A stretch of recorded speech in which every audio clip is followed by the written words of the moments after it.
Let's talk about storm drains. If you live in an urban area, the street that you live on likely has at least one storm drain. Where I live in Minneapolis, there are over 28,000 storm drains citywide. I've got 8 on my block alone.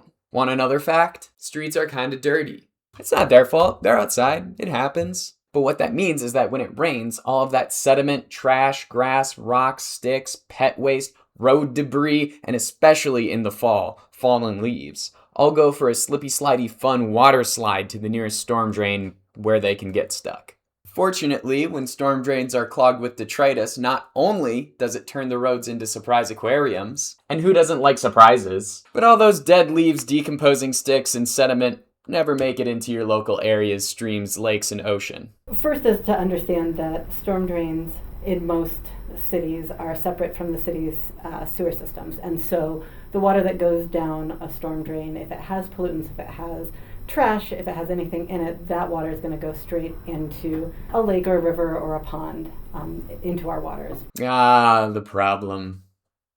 Always being more complicated than I expect it to be. Good thing that's the only problem if a storm drain is clogged. If that drain is clogged, there are a couple of different things that can happen. One, as one would expect, you've got street flooding. Streets flood, that can flood basements, that makes dangerous driving conditions. It also increases the amount of potential contaminants that water can pick up. And again, as once it does drain into the lakes and rivers. Yeah, maybe the surprise aquariums aren't such a good idea.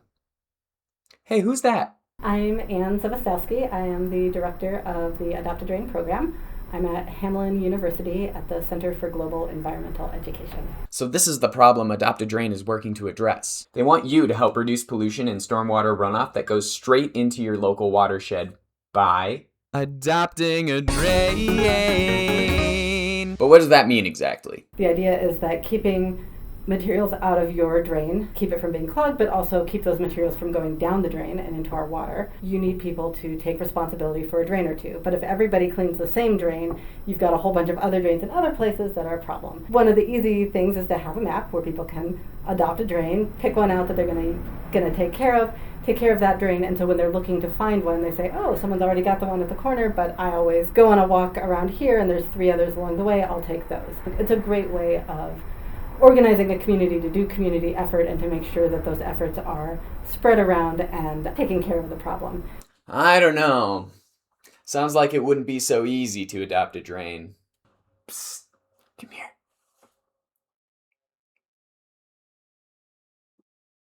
What we ask is when someone cleans their drain that they submit a cleaning report, and that has what type of material. So you identify the 2 main types of material that were removed. In the fall, it is almost always brown leaves, but there might be a little bit of trash, there might be some sediment in there, and then do your best estimate of how much it was, either in pounds or gallons, and then we also ask how long you spent doing the work. We collect that data in order, one, to just kind of have a sense of what's happening. It really helps us in terms of getting grants and grant funding to show that we're an effective program, that we are actually making a difference.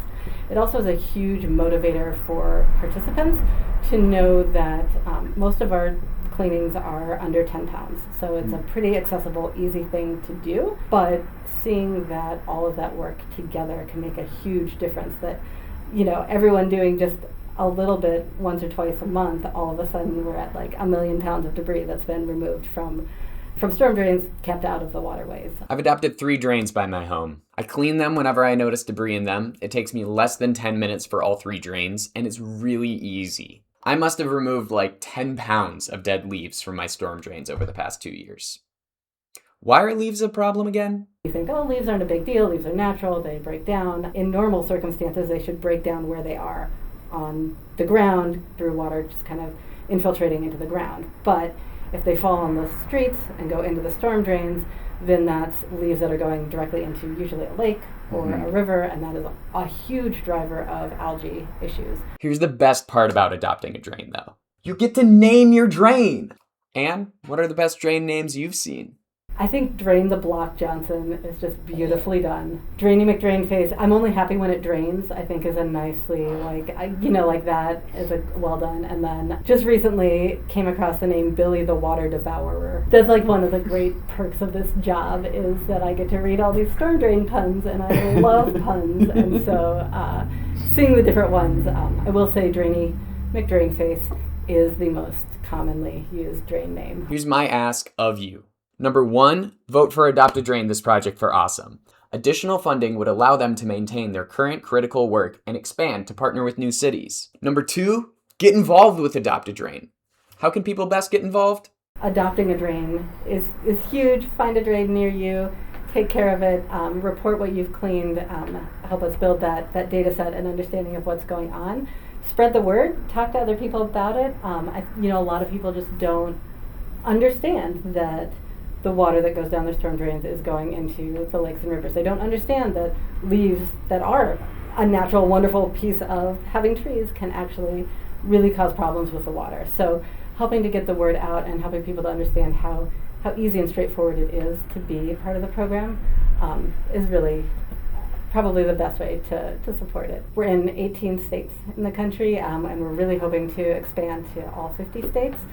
So if there is a program in your state, you can always go. You can search for your address and then add your drain to the map, and that still adds to our data set. And so we understand what kind of work is being done. You'll be counted in all of our, when we celebrate milestones of how much debris we've been removed, and when we do our reporting. They can go to adoptadrain.org or even just email us at info@adoptadrain.org, and we would be happy to reach out as well. But it really helps when citizens are saying we're really interested in this program. So go adopt a drain right now and give it a funny name. And there's so much more that Adopt a Drain does. From their K-12 outreach program that engages educators, to the way that Adopt a Drain collects and uses data to provide pollution management insights to local municipalities, they really are doing excellent work at Adopt a Drain. They even gave me this cool hat.